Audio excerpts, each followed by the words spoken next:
نحمده ونصلي على رسوله الكريم أما بعد فأعوذ بالله من الشيطان الرجيم بسم الله الرحمن الرحيم رب اشرح لي صدري ويسر لي أمري واحلل عقدة من لساني يفقهوا قولي رب زدني علما اللهم ربنا زدنا علما اللهم أرنا الحق حقا وارزقنا اتباعه وأرنا الباطل باطلا وارزقنا اجتنابه آمین یا رب العالمین۔ جی ہم نے سیکھا تھا کہ فرعون کے پاس اللہ نے موسیٰ علیہ السلام کو جانے کا حکم دیا۔ اب موسیٰ علیہ السلام پر ایک بہت ہی اہم ذمہ داری عائد ہونے والی ہے، اور اس ذمہ داری کو کرنے کے لیے وہ بہت سیریس ہے، سنجیدہ ہے، ڈر بھی ہے، خوف بھی ہے۔ آپ خود سوچیں کہ فرعون متکبر بادشاہ، اور ایک بات یہ کہ وہ لوگ موسیٰ علیہ السلام کو ڈھونڈ بھی رہے تھے کیونکہ وہ ایک قبطی کو قتل کر کے آئے تھے، تو ظاہری بات ہے عام انسان تھے بھی تو ان کو نبوت کی خوشبری اور نبوت ملی ہی تھی، ساتھ ہی کمائے کہ آپ فرعون کے پاس جائیں۔ تو اب یہ ہے کہ خوف تو پیدا ہوتا ہے، تو ریجیکٹ نہیں کیا اللہ تعالیٰ کو کہ میں پریشان ہوں، مجھے خوف آ رہا ہے، میرا دم گھٹ رہا ہے۔ سوچ کر کچھ کام ایسے ہوتے ہیں کہ جن کو سوچ کر ہی انسان کہتا ہے کہ یہ نہ ہی ہو تو اچھا ہے۔ تو کیا کیا انہوں نے؟ دعائیں شروع کر دی۔ موسیٰ علیہ السلام کی ایک ایک آزمائش پہ آتی ہے کہ جب بھی ان کو آزمائش ہے انہوں نے دعا کی، دعا شروع کر دی۔ کیا کہا؟ قال رب اشرح لی صدری، اے اللہ میرے سینے کو کھول دے۔ ان کا سینہ تنگ ہونے لگا تھا، دم گھٹنے لگا تھا، تو دعا کیا کی؟ اے اللہ اگر تو واقعی مجھ سے یہ کام لینا چاہتا ہے تو پلیز میرا دل بڑا کر دے، میرا سینہ کھول دے، مجھے شرح صدر عطا کر دے، ویسر لی امری، اور میرا کام آسان کر دے، مجھے آسانی والا رستہ دکھا دے، واحلل عقدۃ من لسانی، اور میری زبان کی گرہ کھول دے، یفقہوا قولی، تاکہ وہ میری بات کو سمجھ جائے، کیونکہ موسیٰ علیہ السلام کو فصیح اللسان نہیں تھے، اور اس لیے کہا کہ میری زبان کی گرہ کھول دے۔ اور پھر یہ کہ کیونکہ آپ نے ایک جگہ پڑھا بھی ہوگا کہ فرعون نے ان پر تان بھی کیا تھا، یہ کمزوری بھی اس کو ملی تھی۔ اس نے یہ کہا ولا یقاد یبین، کہ موسیٰ قریب نہیں کہ بات واضح کرے، یعنی موسیٰ بات واضح نہیں کر سکتا، تو اس لیے انہوں نے اللہ تعالیٰ سے اسپیشلی اس چیز کی دعا کی۔ تو جب بھی آپ کوئی بھی اہم کام کرنے لگتے ہیں، کہیں پہ آپ کو بات کرنی پڑتی ہے، بولنا پڑتا ہے، تو یہ دعا اللہ تعالیٰ سے ضرور کیا کریں، لکھنا پڑتا ہے، بولنا پڑتا ہے، لیسن اگر آپ سناتے ہیں یا کوئی پریزنٹیشن دیتے ہیں، رب اشرح لی صدری ویسر لی امری واحلل عقدۃ من لسانی یفقہوا قولی، ٹھیک ہے، یہ آپ زبانی یاد کریں، اور ویسے بھی پڑھتے رہا کریں، کیونکہ ہم سب نے اللہ تعالیٰ سے سمجھ بوجھ تو مانگنی ہے۔ ہم قرآن پڑھتے ہیں نا، تو قرآن پڑھنے سے پہلے خصوصی طور پر یہ کہ اللہ میرا سینہ کھول دے، میرے اس سفر کو آسان کر دے، میری زبان کو صاف کرتے کہ میں مبسط انداز میں قرآن پڑھ سکوں، سیکھ سکوں، سکھا سکوں، اور وہ میری لوگ بات سمجھ جائیں۔ جیسے جب اب لیکچر کو ڈیلیور کرنا ہو تو یہ دعا پڑھی جاتی ہے اسی لیے تاکہ اللہ ان لوگوں کو میری بات سمجھ آ جائے۔ میرے اندر طاقت نہیں ہے ان کو سمجھانے کی، میری زبان کو اس قدر صاف کر دے، اور میری زبان کو اتنا فصیح اللسان بنا دے، اور میری زبان کے اندر اتنی تاثیر پیدا کر دے کہ میں لوگوں کو یہ بات سمجھا سکوں۔ اور پھر یہ ہے کہ کہا اب مزید دعائیں بھی کی، اور اسباب وہی نا جو آپ سورۃ کہف کے اندر پڑھ کے آئے ہیں ہجر کے بارے میں۔ تو اس کے بعد جو ذوالقرنین کے بارے میں ہم نے پڑھا کہ وہ ہر چیز میں اسباب اختیار کرتا تھا، تو یہاں پہ بھی دیکھیے موسیٰ علیہ السلام نے اللہ کی بات کو مانا، پریشان بھی تھے، دعا کی فرسٹ اسٹیپ، دین اسباب مانگی، یا رب وجعل لی وزیرن، بنا دے میرے لیے وزیر، میرا مددگار، من اہلی ہی، میرے گھر والوں میں سے۔ وزیر جو ہے واو زا را، وزر یا کہتے ہیں وزر باری چیز کو، اور وزیر کہتے ہیں جو بوجھ اٹھانے والا ہو، اس کو وزیر کہتے ہیں۔ تو کہا میرے گھر والوں میں سے کسی کو میرا مددگار، بوجھ اٹھانے والا بنا دے۔ اور دعا کر کے انہوں نے اپنے بھائی ہارون کے لیے نبوت کی درخواست کی کہ وہ مجھ سے زیادہ فصیح اللسان ہے اور میرے اہل خانہ میں سے میرا بوجھ بٹانے والا ہے۔ اس لیے اہل علم فرماتے ہیں کہ کسی بھائی نے اپنے بھائی کے لیے موسیٰ علیہ السلام سے زیادہ بہتر دعا نہیں کی جتنی موسیٰ علیہ السلام نے اپنے بھائی کے لیے بہترین دعا کی۔ اور کیا کہا، ہارون اخی، ہارون میرے بھائی کو، اشتت مضبوط کر دو، بھی ساتھ اس کے، ازری قوت میری، کمر میری، ازری، ازر کہتے ہیں کمر کو، جیسے آپ ازار بند، ازار بند سے آپ کو یاد ہوگا کسے کہا جاتا ہے جو آپ اپنی پینٹ وغیرہ کے اندر ڈالتے ہیں ازار بند، تو کہاں باندھا جاتا ہے، کمر میں، تو اس لیے ازار، ازار کہتے ہیں کمر کو۔ تو کہہ رہی ہیں کہ اللہ مجھے سپورٹ دے، میری کمر مضبوط کر، جسم کا سب سے مضبوط حصہ کمر ہوتی ہے، اس پہ بوجھ لادا جاتا ہے، تو سپورٹنگ اللہ تعالیٰ سے مانگ رہے ہیں اپنے بھائی کی۔ اور ساتھ کہا وہ اشرکہ فی امری، اور شریک کر دے اسے میرے کام میں۔ اب دیکھیے کہ کس قدر خوبصورت دعا ہے، اور یہ ان کا اخلاق اور ان کے دل کا بڑا ہونا کہ اگر ہم میں سے کسی کو ایسے اللہ تعالیٰ کی طرف سے نبوت ملتی نا، تو ہم نے تو اپنے بھائی سے چھپاتے پھرنا تھا کہ مجھے جو رتبہ مقام ملے اس کو نہ ملے۔ ہم ایسے ہی کرتے ہیں، جب بھی کوئی نعمت ہمارے اوپر اللہ کی طرف سے آتی ہے ہم کسی کو شریک نہیں کرتے، چھپاتے، کہیں انسیکیور فیل کرتے ہیں کہیں دوسرا ہم سے یہ لے نہ لیں یا دوسرے کو بھی یہ چیز نہ مل جائے، میرے پاس جو ہے اگر کسی اور کو مل گیا تو نہ جانے کیا ہو جائے گا۔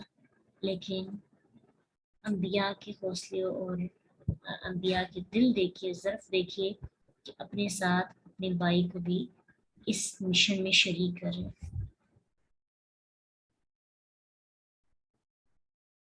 دین کے کام میں ہم اکیلے کچھ بھی نہیں کر سکتے، دین کے کام کے لیے جب تک ہم دوسروں کو ساتھ شامل نہیں کریں گے دین نہیں بڑھے گا۔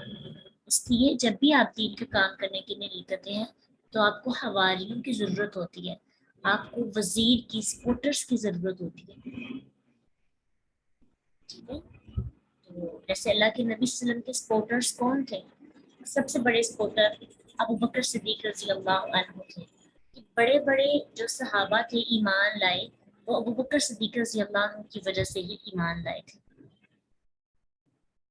ان کی تبلیغ سے بہت سے بڑے لوگ مسلمان ہوئے تھے۔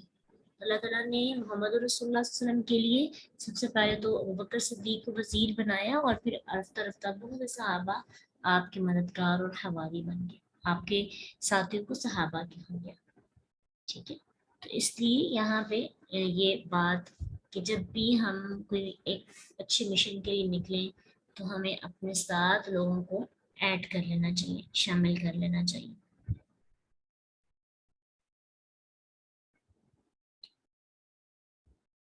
تو اس کے بعد پھر کہا کہ اچھا موسیٰ علیہ السلام نے اپنے فرعون کے محل میں تو پرورش پائی تھی، لیکن پھر بعد میں وہ واپس جان گئے تھے اپنی، ان کو بتا دیا گیا تھا کہ ان کی یہ اصل ماں ہے، اور وہ جو ہے جب انہوں نے جان لیا تو تبھی پھر انہوں نے کہا، جب اللہ تعالیٰ نے نبوت دی وہ چلے گئے تھے نا وہاں سے۔ پھر کیا ہوا، کہتے ہیں کئی نصبحق، کئی تاکہ، کئی جو ہے نواسب مضارع میں سے ہے، کئی جس بھی لفظ کے شروع میں آتے اس کو